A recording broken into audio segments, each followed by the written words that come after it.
স্বাধীনতা দিবস। ও পতাকা তুলবো, বলবো বন্দে মাতরম, দেব মালা, গান গাইবে মা তুমি ছোট কাকু, আমিও। তারপর চকলেট খাওয়ার পালা। না রে বাবা, স্বাধীনতা আসলে এগুলো নয়। জানিস, ব্রিটিশরা ছিল ভীষণ অত্যাচারী। কত মানুষ দিয়েছে প্রাণ ওদের হাতে, কত বাড়ি সোনার দেশে হয়েছে মহামারী। ওরা সব নিয়ে গেছে নিজেদের দেশে, আমাদের আটকে রেখেছে ওরা নিষ্ঠুর। কত রক্ত, কত গুলি, দেশ মাতার বুকে তুলেছে এক কান্নার সুর। তাই তো একদিন জেগে উঠল মানুষ, একটু একটু করে জ্বলেছিল আগুন। কত প্রাণ হলো বলিদান, কত প্রাণ হলো নিঃস্ব।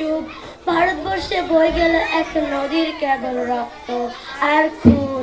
তারপর ওরা ভয় পেল, ভাবলো এবার পালাতেই হবে, আজ ওদের পালাদের দিন।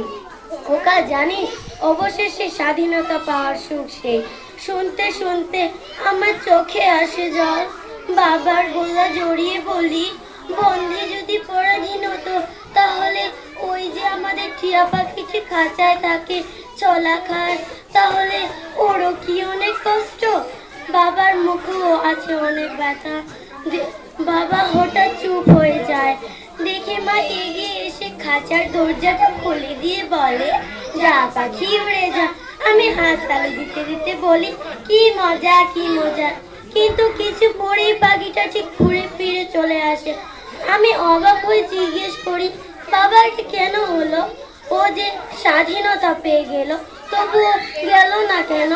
বাবা বলে, ও এখনো বাইরের মাইকটা শুনতে শুনতে বলছে, তোমরা একটানা রক্ত দাও রক্ত দাও। আমি মন খারাপ করে মালা গাঁথতে বসি।